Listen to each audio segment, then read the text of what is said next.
in those two countries is 53%. Right here it's 15%. So we are really asking for it. If we don't take the medicine now and get our budget balanced.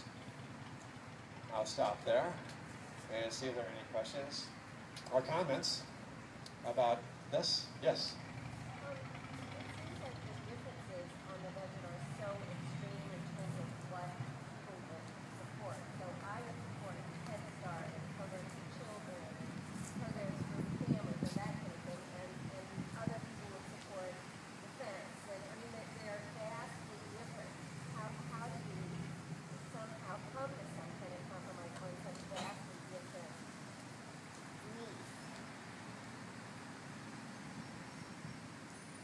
I agree, and that's a big part of the problem. My approach would be to emphasize the size, the magnitude of the problem, and that even if Head Start needs to be cut back 5% for the next 2 or 3 years, and even if the defense budget needs to be cut back, and across the board we need to cut back, the point has got to be that we're better off with that because our economies will not go into tank. And people will still be able to feel confident in trusting us to pay them back. So I guess the answer is to convince that we're going to be even worse off if we don't do this. And as an ethical imperative, and as well as a practical plan to get this under control. And the plans I talk about, Simpson Bowles and diminishing Rivlin and the fiscal cliff, they're different from each other.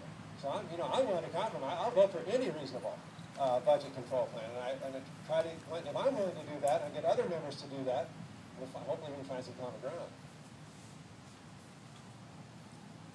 Okay, we'll go on to climate change and the environment. We have a beautiful day. We look at the sky, and we see clear skies and clouds above us. Tonight, it will probably be clear too, and we'll be able to see the moon and the stars. And I think what happens with us is that we think that our atmosphere and our exhaust pipes and our smokestacks just go on all the way out. That just goes on forever, which is reasonable because you can see this, you can see the moon, you can see the stars, you can see the sun. You can really see the sun, you guys. But that's not where the air is. That's not where our atmosphere is. And to kind of put a practical application to it, if you were able to climb up to Mount Everest, which is 29,000 feet, you would not be able to breathe because the air would be under your feet.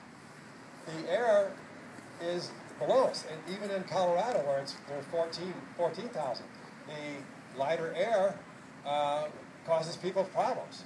So we should not think of as our exhaust pipes going all the way out. Actually, they're crammed down in here with us. Gravity pulls them down. Everest is 29,000 feet. About 29,000 feet from here, if you would drive a car, you'd go out to, it's about taking Newport Road out to 255. That's about the distance of how much air we have around our planet, where there's heavy and thick air. And think of it. We have interstates all around all of our cities, all around the world, 3-lane interstates, and they all have exhaust pipes, and they're all pumping emissions into this space between, it's relatively thin. And when you consider it that way, you can say, well, it would make sense that maybe we are altering the environment, and that has been the case. And I work for a science company, as Marianne mentioned. I look at data all the time. I carefully looked at all this data. It's coming in. The National Science Foundation, the National Academies of Science, NASA, NOAA, Intergovernmental Panel on Climate Change. The data, we're understanding our climate better.